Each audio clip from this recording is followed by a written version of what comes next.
Le rapport entre le judaïsme et la médecine peut nous intriguer. Nous trouvons dans la Torah un verset explicite qui nous affirme « Ani Hashem rofecha » « Je suis l'Éternel, ton médecin ». Du coup se pose la question de savoir quelle est la place du médecin dans notre relation à la maladie. Est-ce qu'il vient remplacer Dieu? A-t-il une place? Peut-on le laisser intervenir sur notre santé directement alors que ce verset, apparemment, nous dit que Dieu doit gérer notre santé? Pour en parler aujourd'hui, j'ai le plaisir de recevoir Ariel Toledano. Ariel Toledano, bonjour, merci d'avoir accepté notre invitation aujourd'hui. Vous êtes passionné par l'histoire de la médecine et le lien avec le judaïsme. Vous êtes auteur de nombreux ouvrages justement sur ce sujet-là. Vous venez d'éditer « Réparer les corps, réparer le monde », nous en parlerons bien évidemment. Alors je vous pose la question, quelle est la place du médecin? Peut-il intervenir? Est-ce que Dieu lui laisse une place? Ou bien devons-nous nous en remettre directement à la volonté divine lorsqu'une maladie touche notre corps? Écoutez, c'est une très bonne question et c'est une bonne introduction à la médecine dans le judaïsme, parce que si vous voyez ce texte que vous évoquez, quelques mots avant, on voit que Dieu dit « Je ne vous enverrai pas les maladies que j'ai envoyées en Égypte si vous suivez mes préceptes, car je suis Dieu ton médecin ». Et on trouve étonnant que Dieu puisse dire ce genre de phrase, parce que s'il ne nous envoie pas de maladie, pour quelle raison a-t-il besoin de nous rappeler qu'il est notre médecin? Et là, je trouve qu'il y a un commentateur qui est Rachi, qui est le grand commentateur du Moyen-Âge, qui est d'ailleurs français, qui disait en fait « Je suis Dieu ton médecin ».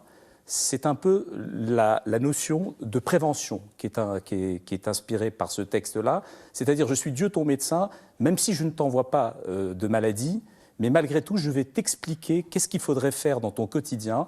Et Rachi a des phrases qui sont vraiment étonnantes de modernité. Il dit comme un médecin qui va vous dire ne pas manger tel aliment, ne pas boire tel type de choses qui peuvent te rendre malade. Et là, on rentre sur quelque chose de très intéressant, c'est que dans la tradition juive, dans la tradition biblique, la médecine, c'est aussi la notion de prévention.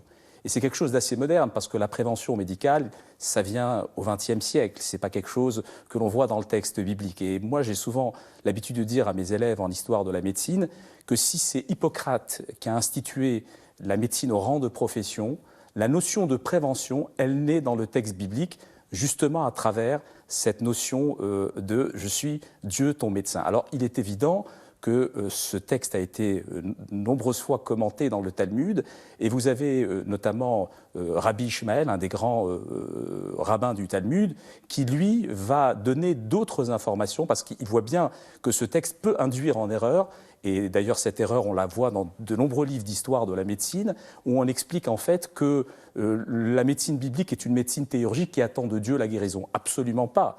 Et c'est très clair dans les textes du Talmud, et notamment à travers l'interprétation que fait Rabbi Ishmael d'autres textes, qui va dire absolument, il ne faut pas dire Dieu envoie la maladie et Dieu guérit, absolument pas ça. Le médecin est là pour justement réparer, et ça revient avec la notion de réparer les corps, réparer le monde, qui est l'objet de mon nouveau texte sur le rôle du soignant. Le médecin est là pour réparer l'édifice normal de la création. Vous avez écrit un ouvrage sur la médecine et le Talmud. Le Talmud, à peu près 2000 ans en arrière, est-ce qu'on est dans une médecine vraiment primaire, primitive, ou est-ce qu'on a déjà une notion assez intéressante qui peut encore nous parler aujourd'hui à notre époque, dans un monde extrêmement moderne et extrêmement avancé dans la médecine? Alors, je vais vous dire, j'ai été très sincère, j'ai fait 5 années de recherche sur le Talmud, traité par traité, et au départ, je voulais faire un livre d'histoire, mais c'est vrai qu'en lisant ces textes, je me suis aperçu d'une véritable originalité du texte de Talmud par rapport aux civilisations environnantes, par rapport aux textes de l'époque d'Hippocrate, de Galien évidemment, qui sont des contemporains du Talmud. Et la chose qui m'a le plus impressionné, que je n'ai pas retrouvé dans d'autres textes de leur époque, c'est la notion de contagiosité. Cette notion de contagiosité, on la retrouve à plusieurs reprises dans de nombreux textes, notamment dans un traité qui est le traité qu'on appelle de la bonne conduite. Et dans ce traité, on dit si vous avez un verre dans lequel quelqu'un a déjà bu, vous n'avez pas le droit de le donner, en tout cas de le présenter à quelqu'un d'autre. Alors, vous dites, bon, c'est des bonnes manières. Mais ce qui est intéressant, c'est que le texte du Talmud va préciser que c'est dangereux Donc la notion de danger évoque la notion de quelque chose, de particule invisible à l'œil nu qui pourrait être transmise à quelqu'un d'autre, donc il ne faut pas le faire. Alors, si c'était que ce principe-là, je dirais, bon, bah, très bien, mais on retrouve également dans d'autres textes, notamment nous avons dans le Talmud de très belles descriptions de la rage.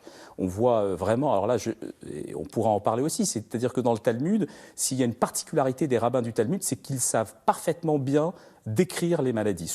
En médecine, on parle de la sémiologie, c'est-à-dire ce sont des gens qui savent décrire les symptômes des maladies. Et c'est vrai que j'ai été à plusieurs reprises impressionné par leur qualité de description. Et alors à propos de la rage, les descriptions sont très belles et on voit qu'il y a un rabbin qui dit quand on est mordu par un chien enragé, alors vous imaginez le degré de contagiosité d'un chien enragé, il faut absolument essayer, alors celui qui a été mordu, il faut absolument essayer d'attraper ce chien, mais il ne faut pas l'attraper en le touchant parce qu'il y a des risques, et là le Talmud est très clair, il faut l'attraper avec des projectiles pour ne pas risquer justement une forme de contagiosité. Alors, c'est assez étonnant. Alors, je ne rentrerai pas dans le détail des propositions de traitement, parce que c'est vrai que là, on assiste dans les propositions de traitement, il y a un rabbin du Talmud qui s'appelle Rabbi Mathia ben Harash, qui lui va proposer justement que celui qui est mordu par un chien enragé, le chien, une fois attrapé et sans le toucher, on va prendre le foie de ce chien et on va le faire ingérer à la personne qui est mordue.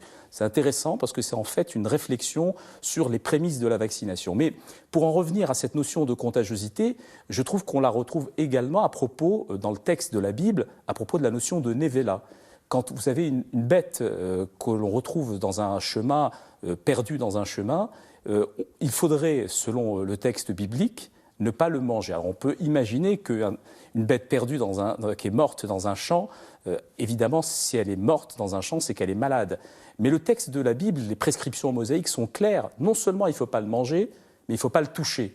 Donc vous voyez cette notion de contagiosité qu'on retrouve aussi dans plusieurs traités. Dans un traité, on dit qu'il ne faut pas aller dans des mains publiques quand on a des ulcères dans les jambes, donc la notion de risque au niveau de la santé publique. Donc c'est vrai que cette notion de contagiosité, elle est absente, mais de manière claire, de tous les grands traités de médecine, et elle n'apparaît en médecine qu'au XIXe siècle. Vous avez cette histoire magnifique de Semmelweis, ce grand médecin viennois qui avait, quelques années avant Pasteur, remarqué à propos de ces femmes qui mouraient de ce qu'on appelle la fièvre puerpérale dans ces grands services de gynécologie obstétrique de l'hôpital de Vienne, et il avait constaté en fait que ces femmes mouraient quand les médecins qui faisaient les accouchements aller dans les salles de travail, dans les salles d'autopsie ensuite, pour faire les autopsies de ces malades, de ces personnes qui étaient mortes, et qui remontaient ensuite dans les salles de travail pour poursuivre les accouchements. Et il avait remarqué qu'en fait, la chaîne de contagiosité venait en fait de ces médecins qui étaient à l'origine peut-être probable. Alors, c'était des suspicions. Et la seule chose qu'il avait demandé, alors on est en 1846, vraiment quelques années avant Pasteur, 1865 Pasteur, et en 1846, il demande aux médecins de son service « Lavez-vous les mains entre les salles d'autopsie et les salles de travail ?» On lui a répondu à cette époque qu'il était un fou, il a fini d'ailleurs dans un asile psychiatrique. Donc vous voyez, parler de la contagiosité dans un texte talmudique qui date entre le IIe et le Ve siècle, moi j'ai été extrêmement impressionné. D'ailleurs, quand j'ai écrit ce livre « La médecine du Talmud », je me suis aperçu que beaucoup d'informations des rabbins du Talmud ne se retrouvaient pas dans d'autres textes. Alors vous avez, par exemple, quelque chose qui m'a beaucoup impressionné, j'en avais parlé dans d'autres émissions, c'est la notion de 3 jours. C'est-à-dire que la durée de vie d'un spermatozoïde, selon les rabbins du Talmud, est de 3 jours. Je me suis dit, mais comment peuvent-ils connaître? C'est une information, il faut la microscopie électronique pour arriver à connaître la durée de vie d'un spermatozoïde. Alors il y a toute une réflexion, en tout cas sur cette notion de chiffre 3, mais c'est vrai que quand j'ai écrit ce livre, je me suis aperçu que le Talmud recèle beaucoup d'informations médicales et il fallait absolument les faire connaître de telle manière à montrer l'originalité de ces textes et justement contredire les informations médicales que l'on pouvait retrouver dans certains livres d'histoire et qui sont a priori à l'opposé de ce que peut penser d'ailleurs la tradition juive et la tradition biblique. Alors c'est un peu surprenant effectivement, enfin passionnant complètement, parce que on imagine des maîtres du Talmud. Il y a 2000 ans de cela, des vieux rabbins qui sont avec des livres de Torah, etc. D'où vient leur connaissance en médecine? Est-ce que c'est simplement une réflexion personnelle ou des constats? Ou bien il y a une véritable connaissance qui puise d'une autre source? Alors je pense qu'il y a 2 choses. Les rabbins du Talmud sont aussi des expérimentateurs. Et c'est vrai qu'il y a tout un traité du Talmud qui s'appelle le traité Choulin, qui est un traité passionnant parce que c'est un traité d'abord qui est complexe, parce qu'on est face à des rabbins qui font des dissections, qui font de l'expérimentation sur des animaux pour essayer de comprendre d'où peut venir une paraplégie, une tétraplégie. Alors leur objectif principal, il est évident que ce n'est pas de faire avancer la médecine. Ça, il faut être clair. Leur objectif, c'est de codifier la loi et de comprendre comment la codifier. Alors moi, j'ai été impressionné par un texte du Talmud, du traité Ohalot, qui abordait la notion de l'anatomie du corps humain. Et c'est une notion fondamentale parce que alors, le traité part d'un principe, c'est vous avez des rabbins qui se disent on sait qu'un corps malheureusement mort est un corps qui est impur rituellement selon la tradition. Et les rabbins se disent mais qu'est-ce qu'un demi-corps, la moitié d'un corps, est-ce que la moitié d'un corps peut être également impur ? Et alors là, les rabbins disent, pour pouvoir définir ce qu'est la moitié d'un corps, il faut définir ce qu'est un corps, et sont obligés à ce moment-là de faire des dissections. Et vous avez des grands anatomistes. J'ai parlé de Rabbi Ishmael. Rabbi Ishmael, c'est un grand anatomiste. Il a fait, en tout cas, des dissections. On raconte qu'il a fait avec ses élèves des dissections, et d'autres rabbins. Et alors, ce qui est intéressant, c'est que leur dissection, alors cette notion de dissection peut paraître un peu incroyable. On est entre le 2e et le 5e siècle, et ils ont disséqué les corps. Ils ont plongé d'ailleurs les corps dans de l'eau. Alors certains disent que c'est justement pour retirer cette notion d'impureté, parce qu'un corps plongé dans de l'eau. Mais ce qui est intéressant, c'est qu'André Vézal, l'un des plus grands anatomistes flamands du XVIe siècle, faisait également ça avant ses dissections, parce qu'il trouvait que les chairs étaient plus molles dans la dissection. Donc bon, est-ce que c'était vraiment pour l'impureté ou pas ? En tout cas, ils ont fait des dissections, et ils arrivent à un total de ce qu'ils appellent de parties anatomiques, évarim. Ils arrivent à 248 entités anatomiques. Alors après, ce qui est intéressant, c'est la relation entre le corps et l'esprit dans le Talmud et dans la tradition juive. C'est une notion fondamentale, il faudrait vraiment le dire. La tradition juive, aujourd'hui, c'est quelque chose de naturel. On dit le corps et l'esprit, c'est la même unité. Et d'ailleurs, c'est l'objectif d'un médecin. Et je pense souvent à Maïmonide. Maïmonide disait, quand on soigne un patient, la volonté du soignant, c'est non seulement de penser le corps, les plaies du corps, mais aussi s'intéresser à ces esprits malades, parce qu'il disait un malade est quelqu'un qui a un esprit perturbé, et quelqu'un de sain a un esprit libéré. Et donc, il fallait libérer l'esprit des malades. Et donc, c'est pour ça que Maïmonide, et c'est en ça que c'est un des plus grands psychosomaticiens de l'histoire. D'ailleurs, je lui ai consacré toute une biographie où j'ai raconté un peu sa façon dont il soignait ces 10 traités médicaux. Et Maïmonide disait, cette unité du corps et de l'esprit, il l'a tirée d'où ? Non pas des traités d'Aristote, ni des traités d'Hippocrate, ni des traités d'Avicenne. Il l'a issu de sa lecture du Talmud, où l'on voit quand ils arrivent à 248 entités anatomiques, c'est-à-dire en fait les 248 entités anatomiques, ça correspond aux 248 commandements positifs, de telle manière à expliquer que l'homme, dans sa tradition, il doit pratiquer l'ensemble des commandements de manière conforme, en association, en union avec l'ensemble de ces corps et de ces parties du corps anatomiques. Au printemps de l'année 1138, les Juifs de la ville espagnole de Cordoue se préparent pour la Pâque, fête de la liberté. La maison du Dayan de Cordoue, le rabbin Maïmon, célèbre la naissance d'un premier-né, Moïse, en hébreu Moshe. Les armées maures et berbères conquièrent la péninsule ibérique et Cordoue devient la capitale de l'Andalousie musulmane. Dès son enfance, Maïmonide fait preuve d'une insatiable soif de connaissance. Fasciné par la bibliothèque de son père, il lit les philosophes grecs comme Aristote et Platon, des textes scientifiques et des poèmes arabes. Son père, juge au tribunal rabbinique, est son premier maître. Maïmonide s'intéresse aussi aux arts et aux sciences. Le monde arabe est alors très en avance sur le monde chrétien. Les Arabes développent et perfectionnent des instruments antiques comme les astrolabes, la médecine, la botanique, et les Juifs introduisent souvent en Europe un savoir et de nouvelles méthodes. Cette coexistence s'achève en 1147. les Almohades, musulmans radicaux venant du Maroc, déferlent sur la péninsule ibérique. De nombreux juifs sont massacrés et on assiste à des vagues de conversions forcées. Certains juifs se réfugient dans le nord de l'Espagne, d'autres gagnent l'Afrique du Nord. La famille Maïmon se voit contrainte de fuir et Maïmonide quitte Cordoue à l'âge de 13 ans. Sa famille erre pendant 10 ans avant de partir pour le Maroc. Elle arrive enfin à Fès, dans le Mellah, rue des Horloges. Après 5 ans au Maroc, pendant lesquels Maïmonide étudie entre autres la médecine, il y a de nouvelles persécutions. À Fès aussi, les Almohades ont pris le pouvoir en 1165. Il faut se convertir à l'islam ou mourir. Maïmonide assiste à l'exécution du grand rabbin de Fès qui avait refusé de renier sa foi. Nouveau départ. Après 28 jours de navigation, la famille arrive à Saint-Jean d'Acre, alors aux mains des croisés. Puis Jérusalem et Hébron, où Maïmonide bénéficie avec sa famille d'un laissez-passer pour visiter le tombeau des patriarches accordé par Richard Cœur de Lion, qui l'a soigné. Ils poursuivent leur route à pied et s'établissent en Égypte, à Fostat, qui à l'époque est un faubourg du Caire.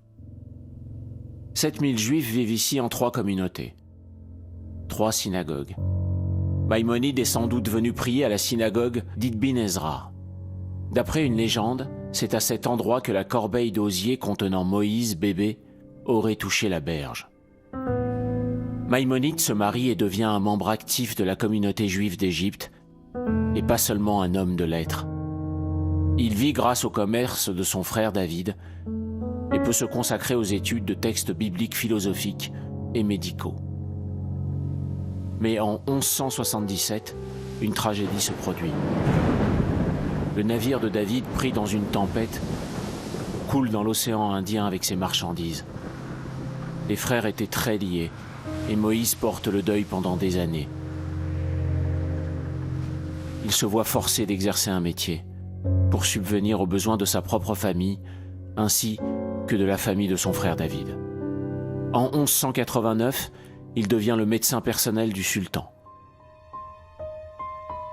Son temps est réparti entre devoirs royaux, traitement de patients privés, devoirs communautaires, enseignement de la Torah et discussion avec des médecins de la philosophie et de la science. Il compile parallèlement à ses activités de médecin un code complet des lois juives et se consacre pendant 10 ans à produire son chef-d'œuvre, le Mishneh Torah, codifiant pour la première fois la totalité de la loi juive de manière systématique, claire et concise en 14 volumes. Il écrit aussi le Guide des égarés. Son objectif est de permettre à tous les juifs de comprendre les principes de la loi orale et de pouvoir vivre selon les traditions. Il meurt le 13 décembre 1204 à l'âge de 69 ans. Son décès endeuille les communautés juives du monde entier.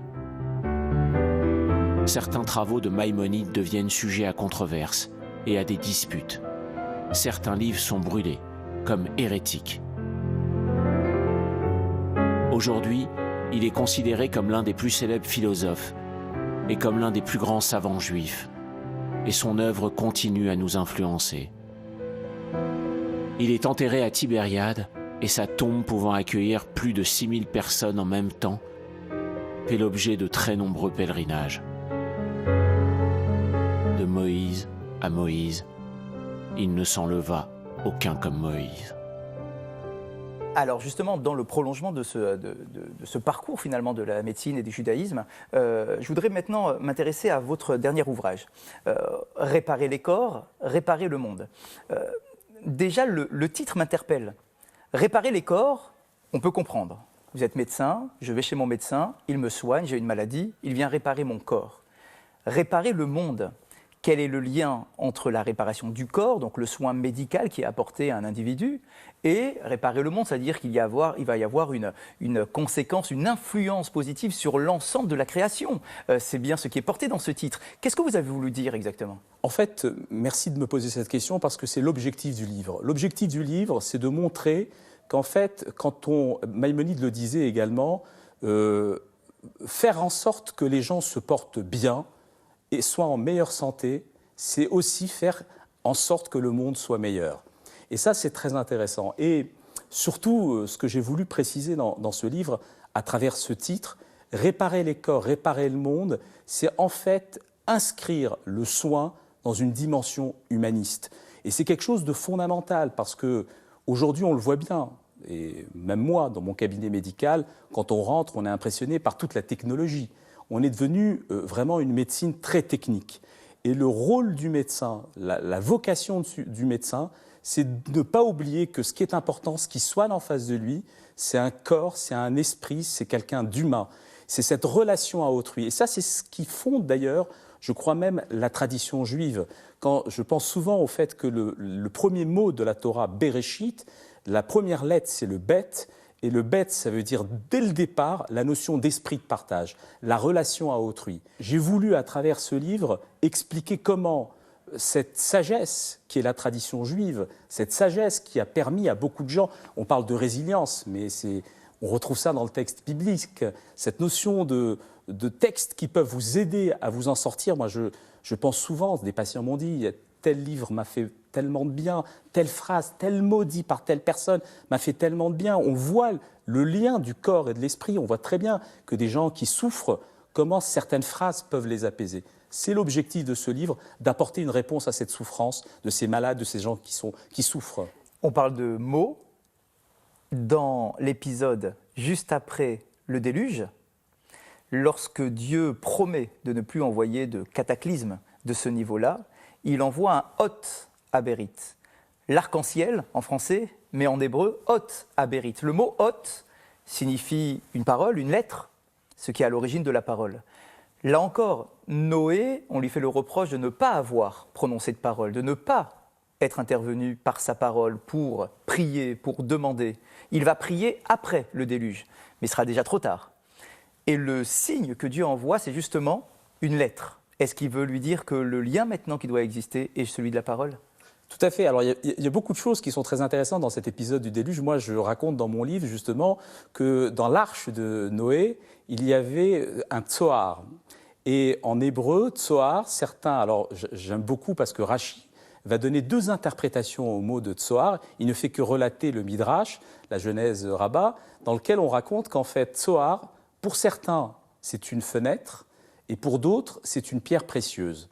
Et j'aime beaucoup, je le relate dans mon livre, Réparer les corps, réparer le monde, j'aime beaucoup cette notion qu'il y a donc il y a deux rabbins, il y a Rabbi Abba Baracha qui lui dit c'est une fenêtre, et Rabbi Lévi dit que c'est simplement une pierre précieuse.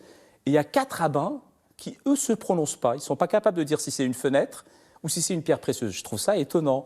Et en fait, la réflexion est une réflexion plus vaste. Est-ce que c'est une fenêtre ? Est-ce que ça veut dire que notre vie doit être illuminée par des sources extérieures ? Ou c'est une pierre précieuse, notre vie peut être illuminée justement par une source intérieure ? Et c'est une grande question dans le judaïsme. D'ailleurs, beaucoup de gens ont tendance à se replier sur eux-mêmes, s'intéresser qu'à leur tradition. La tendance, et celle de Maïmonide, c'est de dire non, absolument pas. Ce n'est ni une fenêtre, ni une pierre précieuse, c'est les deux. La tradition juive, c'est une tradition d'ouverture qui s'intéresse évidemment à toutes les connaissances. D'ailleurs, en hébreu, le mot da'at, qui veut dire la connaissance, ça s'écrit dalet, aïn, de tav. Dalet, c'est les 4 interprétations du texte de la Torah, et tav, c'est la Torah. Et au milieu, justement, qu'est-ce qui encercle le mot date, qui veut dire religion ? Raïn, qui est donc la représentation des 70 nations, des 70 langues. C'est-à-dire qu'on ne peut pas imaginer la connaissance dans la tradition juive sans une ouverture vers l'extérieur. C'est d'ailleurs pour cette raison que j'ai mis la lettre Lamed dans mon livre, qui est en fait cette lettre, c'est la seule lettre qui monte vers le haut, qui monte à vous dépasser, à aller vers le haut. Et on ne peut pas imaginer un dépassement de soi sans intéresser à toutes les cultures. Vous remettez dans le parcours de ces 8 portes pour accéder à la sagesse, vous remettez également la place que l'homme doit trouver au sein de la nature. Une nature qui est vivifiante. Alors vous rapportez bien évidemment tous ces épisodes chassidiques où on va dans la nature, dans une forêt, apposer ses mains sur un arbre et prier avec cet arbre en quelque sorte. C'est-à-dire que chaque élément de la nature manifeste une connaissance de Dieu, une manifestation divine, une parole qui n'est pas humaine, dont le récepteur n'est pas non plus un homme, mais qui est tout de même là, qui est bien vivante. Est-ce que d'un point de vue médical, vous êtes ici le médecin, comment est-ce qu'on peut trouver cet apport positif de la nature sur notre état de santé? Tout à fait. Alors vous avez beaucoup d'études qui montrent en fait l'effet des balades en forêt. J'ai lu de nombreuses études qui montrent que ça apaise, ça réduit le stress, ça diminue la sécrétion de cortisol, qui est l'hormone du stress, ça a un très bon effet sur la pression artérielle. Donc il y a vraiment des études très sérieuses qui montrent l'intérêt d'une balade en forêt. Mais il y a quelque chose qui, moi, m'interpelle, et je le raconte dans ce livre-là, c'est la notion de beauté. C'est une notion totalement subjective. Par contre, on est tous à s'accorder sur le fait que voir, je ne sais pas moi, une belle forêt, voir un ciel magnifique, voir une montagne enneigée, les cimes d'une montagne enneigée, on est tous à s'accorder à dire que c'est beau. Mais c'est totalement subjectif. Comment ça se fait qu'on a besoin de dire cela? En fait, moi je crois que c'est un retour aux origines. C'est un retour, c'est le goût des origines en fait. Le fait de retrouver, d'aller dans la nature. Moi je le vois souvent, des patientes me disent j'ai besoin de me ressourcer dans la nature. C'est le besoin du goût des origines. C'est le besoin d'aller vers... Et ça c'est très intéressant, cette notion d'unité originelle. C'est-à-dire que l'objectif d'un médecin c'est d'arriver à unifier le corps et l'esprit quand il soigne, mais en fait, à la base, et on le constate dans de nombreuses, en tout cas découvertes ces derniers temps, cette notion d'unité originelle, vous l'avez dans une des plus grandes découvertes de la médecine du XXe siècle, 1953, Crick et Watson ont découvert l'ADN. L'ADN, ça a quand même été le reflet de ce qu'on appelle l'unité originelle, c'est-à-dire que vous avez, à travers tous les êtres vivants, une molécule qui est celle de l'origine. C'est quand même assez incroyable. Et j'avais abordé ça dans Médecine et Kabbale, de dire qu'en fait, il y a une très grande similitude entre les 4 constituants de l'ADN et les 4 lettres qui configurent le tétragramme, le nom divin dans la tradition de la Kabbale et dans la tradition juive, qui disent que ces 4 lettres sont à l'origine de tout, et les 4 lettres qui représentent l'ADN, ces 2 fibres particulières qui représentent cette molécule d'ADN, sont à l'origine du vivant. Donc vous voyez cette notion d'unité originelle. Mais il y a quelque chose aussi qui m'interpelle beaucoup, et ça, la plupart des grands prix Nobel, François Jacob le décrit dans ses ouvrages, c'est qu'on part tous, nous sommes des êtres complexes, et on le constate vu la complexité du corps humain, mais on part tous d'une seule cellule. Le début du stade du développement embryonnaire, c'est une seule cellule. C'est quand même incroyable qu'une seule cellule va arriver à développer un corps aussi complexe, avec un cerveau, avec des yeux, avec un cœur, et tout est parti d'une cellule. Et ce qui est incroyable, cette notion d'unité originelle, on la retrouve également même dans le développement embryonnaire. Le développement embryonnaire, chaque vertébré est développé de la même manière à travers 3 feuillets qu'on appelle l'ectoderme, l'endoderme, le mésoderme. Vous le retrouvez chez tous les vertébrés. Alors là, c'est le chiffre 3, on en revient à ce qu'on disait, qui est le symbole de cette vie, mais on le retrouve également, même dans des découvertes récentes, la cellule souche. On sait aujourd'hui, alors on parle dans une des portes qui est le renouvellement, la notion de renouvellement qui constitue l'individu. On a besoin de se renouveler pour justement aller vers de la créativité, vers quelque chose, se sentir mieux. Mais le corps humain se renouvelle tous les jours. Tous les jours, nous avons des centaines de milliards de cellules qui régénèrent. À partir de quoi? À partir de cellules indifférenciées qu'on appelle les cellules souches. Pour parler de cette connexion à la nature, on trouve un midrash très intéressant qui nous raconte qu'au moment de la création de l'homme, avant la création de l'homme, Dieu a convoqué tous les représentants de la nature pour demander l'autorisation de créer l'homme, pour que l'homme se sente représenté en quelque sorte par tous les éléments de la nature et que tous les éléments de la nature puissent se retrouver en l'homme, et pour que, dit le midrash, après 120 ans, lorsque l'homme devra quitter ce monde, qu'il puisse se retourner en terre pour retrouver cette connexion parfaite avec la nature. Donc on a ici quelque chose qui est à l'origine et qui est également la finalité de l'être humain, le lien avec sa nature. Mais alors c'est intéressant ce que vous dites parce que là ça va à l'encontre de ce que l'on dit en ce moment. Vous savez, il y a pas mal de spécialistes du transhumanisme qui disent c'est la fin de la mort. Moi je crois que, et d'ailleurs il y a un très beau livre que j'ai beaucoup aimé de la secrétaire perpétuelle de l'Académie des sciences, qui est Nicole Le Douarin, qui a écrit un livre qui s'appelle Le dictionnaire amoureux de la vie, et elle explique très bien que en fait, plus un individu est complexe, plus il est mortel. Ce qui fait notre singularité, ce qui fait que nous sommes uniques, fait que nous sommes mortels. Si on prend par exemple des bactéries qui sont des cellules très simples, qui sont formées d'un chromosome, elles sont éternelles. Il y aura toujours des bactéries dans le monde. Mais notre complexité nous rend singuliers. Et c'est important parce que pour un soignant, quand on s'adresse à un patient, c'est ça ce qu'il faut avoir à l'esprit, c'est que cette personne est unique. Et Aristote disait, on ne traite pas des malades, on traite des maladies. Vous voyez, on ne traite pas des maladies, mais des malades. Donc c'est ça ce qui est important. C'est-à-dire qu'on a face de soi une personne, et avec sa particularité, avec sa singularité, et quand on la soigne, on sait très bien que c'est une personne unique. Et c'est ce que j'ai voulu expliquer dans cet ouvrage. Grâce au progrès de la médecine, la longévité. Tout à fait. La vie se prolonge, s'allonge, avec, à mon avis, de nouveaux enjeux, représentés par les problèmes de santé qui sont liés à cette vie de plus en plus longue. Comment est-ce que le médecin arrive à porter un regard sur une vie qui s'allonge chez un personnage qui peut souffrir de cela, qui ne sait pas trop comment se renouveler tout au long de sa vie? Quel est le lien? Qu'est-ce que vous pouvez apporter à quelqu'un qui viendrait justement dans ce questionnement? Alors, c'est très intéressant ce que vous dites parce que ça nous permet d'appréhender la maladie différemment. C'est-à-dire qu'aujourd'hui, on ne peut plus parler réellement de guérison, puisque l'objectif, ce n'est pas de guérir. Nous avons plusieurs patients que nous suivons qui ont des maladies chroniques, mais qu'on essaye en fait de soigner, mais différemment. C'est-à-dire qu'on a la possibilité de les traiter, mais on peut les traiter, ce qui augmente évidemment leur longévité. Et on les traite différemment. Alors, c'est-à-dire que l'objectif du médecin, c'est de tout faire en sorte pour que les gens gardent leur capacité, leur autonomie jusqu'au bout. Mais vous avez raison de parler de longévité, mais malgré tout, vous savez que dans la tradition juive, on le raconte dans le livre de la Genèse, que la durée de vie d'un homme est de 120 ans. Et je constate que malgré toutes les prédictions de tous les grands spécialistes, aujourd'hui, on n'a jamais dépassé 120 ans. Même Jeanne Calment ne l'a dépassé de quelques mois. Donc vous voyez, donc malgré tout, on voit bien qu'on est programmé pour mourir. Et le tout, c'est en tout cas de donner du sens à sa vie.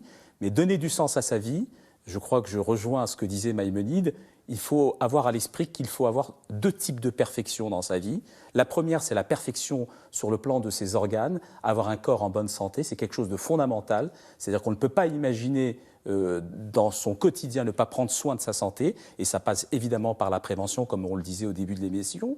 Et les deux autres objectifs, en tout cas, qui sont liés, c'est la perfection, évidemment, sur le plan moral, à travers une éthique, à travers des lois comme a pu les inspirer Moïse. Et la troisième perfection, ou la perfection qui est liée à la morale, c'est la perfection intellectuelle, tenter d'acquérir de la sagesse. Alors vous nous poussez à cette question du rapport au temps. Vous en parlez vous-même dans votre ouvrage. On est loin maintenant du temps invariable donné par la montre et ces heures qui passent les unes derrière les autres. On a un temps qui est bien plus complexe que cela. Le rapport que l'on entretient avec un événement, avec des sentiments, peuvent faire que le temps est totalement différent d'une personne à une autre. Il est perçu de manière différente d'une personne à une autre. Alors donc il y a la longévité technique, physique, et puis il y a le sens profond au temps que l'on veut donner à sa vie. Alors c'est intéressant parce que moi je trouve que dans le texte biblique, il y a une notion qui est très intéressante, c'est que le texte biblique ne conçoit pas le temps comme une forme de temps cyclique qui serait le même le jour, le lendemain. Et ce n'est pas un cycle comme ça qui se succède les uns après les autres, mais en fait c'est un renouveau. Chaque jour est nouveau. Et c'est ça ce qui est intéressant, c'est que même quand on est face à un patient, on sait très bien qu'il y a toujours des possibilités, en tout cas d'apports nouveaux. Et c'est cette vision d'un temps nouveau qui peut espérer, d'ailleurs qui est une forme de grande espérance, qui m'habite en tant que soignant. Vous voyez, et on la retrouve dans le texte d'ailleurs biblique, quand on voit à chaque fois cette notion de Yehi, Vaihi, on retrouve la lettre Vav, cette lettre en fait qui permet de faire la jonction entre justement la spiritualité et la matérialité. C'est intéressant parce que même dans par exemple, le milieu de la Bible, le milieu de la Torah plutôt, et quand on calcule les lettres de la Torah, on sait qu'il y a 304 805 lettres, et on voit dans ces 304 805 lettres, celle du milieu, c'est la lettre Vav. C'est la lettre, en fait, en hébreu, on dit Vav Achibour, c'est une lettre qui fait la liaison entre la matérialité, la spiritualité, entre le corps et l'esprit. Donc c'est toujours cette notion qu'en fait, ce n'est pas un cycle qui se finit, mais c'est en fait un renouveau. Et ça, le chassidisme l'a parfaitement compris. Quand j'aime beaucoup cette notion, on dit il y a toujours du nouveau, il y a toujours de la nouveauté. Rabbi Nachman de Bratslav l'écrivait dans tous ses ouvrages, cette notion de nouveauté qui est une forme de grande espérance pour un individu. Dans cette notion de temps qui n'est pas invariable, qui est très subjectif, peut-être que nous sommes aussi confrontés à ces personnes, ces hommes, ces femmes qui doivent lutter contre une maladie incurable, qui savent que leur fin va arriver relativement rapidement, mais du coup de changer l'approche du temps, de lui donner encore plus de sens, encore plus de profondeur. Comment est-ce que vous, le soignant, vous arrivez à accompagner des personnes de ce genre qui sont touchées dans leur chair, qui savent que la fin est proche, mais leur inviter tout de même à se renouveler dans ce laps de temps-là? Vous avez raison, c'est une question extrêmement difficile, parce que moi, étant jeune médecin, j'ai été dans des services, notamment de sclérose latérale amyotrophique, qui est une maladie gravissime, qui est une maladie qui, malheureusement, aujourd'hui n'a pas de possibilité de guérison, ce sont des maladies incurables. Et c'est vrai que je me suis confronté très jeune à ces patients. J'ai même le souvenir d'une patiente, je le racontais dans Médecine et Bible, qui m'a dit quel intérêt de continuer à vivre. Je sais très bien qu'inexorablement, mon corps va se paralyser et que je vais mourir asphyxié. Donc c'est vrai que c'est extrêmement difficile face à ce genre. D'ailleurs, c'est les choses les plus difficiles à concevoir dans notre pratique. Mais je crois qu'il faut à ce moment-là vivre l'instant présent, vous voyez, c'est-à-dire donner le maximum de réconfort à ces gens-là au moment présent où vous les avez avec vous. Et la relation à autrui, elle est très importante. On en parlait au début de l'émission. Moi, j'ai à l'esprit l'enseignement d'Emmanuel Lévinas, qui est vraiment le maître de la philosophie et de l'altérité. Et il avait dit j'avais assisté à ces cours du samedi matin en fin de journée sur le Rashi, et la seule fois dans le texte de la Bible où on parle, en tout cas dans le texte de la Torah, les 5 premiers livres de la Torah, ce qu'on appelle la Torah, vous avez Yom Huledet. La première fois qu'on parle, en tout cas la seule fois où on parle de Yom Huledet, c'est à propos d'un personnage, c'est à propos de Pharaon. Et je sentais que ça taraudait, il essayait de comprendre pourquoi la Bible a tenu à parler du jour anniversaire de Pharaon. Pourquoi à propos de Pharaon?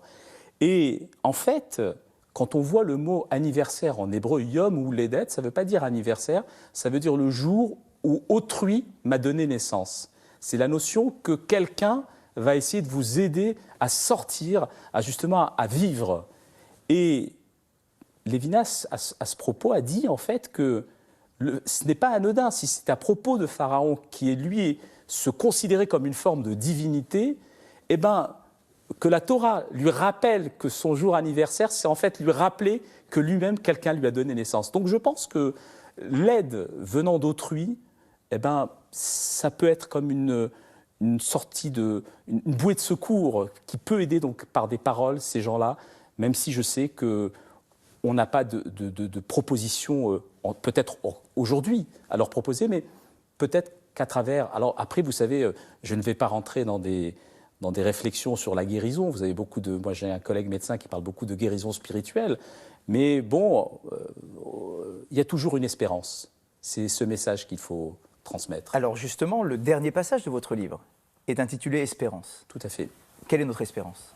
Quel est l'apport de cette médecine, de cette vision de la médecine, bien évidemment, pour demain?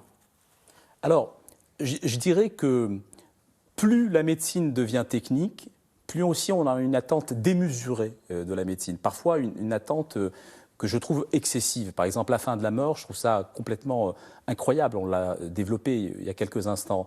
Maintenant, l'espérance, elle est évidente qu'aujourd'hui, c'est vrai qu'à travers les algorithmes, on peut à des patients dire bon, bah, écoutez, vous avez tant de pourcentage de survie avec telle maladie. Je crois qu'on ne peut pas résumer une personne à des algorithmes, à des classifications. Je crois qu'une personne peut tout à fait arriver à surmonter certaines difficultés, certains moments d'une pathologie quelconque. Et l'espérance, c'est ça, c'est de dire, moi, les statistiques, ok, très bien, mais il y a d'autres paramètres qui peuvent défier les statistiques. C'est dans cela que je crois dans ma pratique, et c'est ce qui, en tout cas, en tant que soignant, c'est ce qui m'imbibe au quotidien. Finalement, c'est peut-être que la plus belle espérance, c'est celle de l'humilité face à la vie. Absolument, absolument. L'humilité face à la vie, et d'ailleurs ce qui est le propre du soignant, c'est cette humilité, c'est-à-dire concevoir qu'un corps peut nous surprendre et il nous surprendra toujours. Je terminerai par un enseignement talmudique qui affirme « Tov sheba rofim la Gehinam » que le meilleur des médecins mériterait le Gehinam, l'enfer. Alors bien évidemment, tous nos commentateurs se posent la question « mais comment affirmer une chose pareille ?» Et de répondre « tout dépend de l'état d'esprit ». Celui qui se considère comme étant le meilleur, qui penserait avoir la vie entre ses mains, celui qui pense remplacer en quelque sorte celui qui donne la vie ou qui la retire, et qui se considère comme étant supérieur aux autres parce qu'il a la médecine, la connaissance entre ses mains, celui-là effectivement mériterait le Gehinam. Mais s'il y a de l'humilité, s'il y a une approche avec des mots, avec un cœur, de ne pas considérer l'autre comme simplement un corps, mais comme une âme, avec sa souffrance, avec ce qu'elle ressent, alors bien évidemment que celui-là est mis sur un piédestal. Verapo Hiérapé, il est l'associé de Dieu dans l'œuvre de la création, puisqu'il permet à l'humanité d'aller de mieux en mieux. Moi, je partage parfaitement ce point de vue sur l'humilité, et c'est vrai que c'est ce qui doit fonder, d'ailleurs, c'est ce qui va à l'opposé de toute cette vision transhumaniste où on imagine tellement de choses. C'est vrai que la médecine a beaucoup évolué, on peut traiter quand même des choses de manière, on le voit même dans ma spécialité, dans le domaine vasculaire, je vois des progrès considérables sur la prise en charge de pathologies sur le plan artériel, sur le plan vasculaire, mais l'humilité doit rester ce qui nous caractérise, parce que on le sait très bien, et c'est ce qu'on disait, c'est qu'un corps peut toujours nous surprendre, et cette humilité doit nous amener à dire, écoutez, peut-être qu'aujourd'hui nous n'avons pas de réponse, mais peut-être que vous allez avoir des réponses dans les années à venir, et en attendant, il faut être patiente, il faut essayer de les soutenir, et c'est ces paroles qui vont être des paroles d'apaisement qui vont aider ces malades à surmonter ces épreuves-là. Ariel Todenano, je voudrais vous remercier. Merci pour cet échange. Merci pour cette présentation du lien qui peut exister entre la Torah, le judaïsme et la médecine, et c'est son évolution à travers les temps. Vous venez donc de faire paraître réparer les corps, réparer le monde. C'est là tout un programme. Merci. Merci à vous tous de nous avoir suivis. Nous aurons le plaisir de nous retrouver très prochainement. Passez un bon dimanche et portez-vous bien.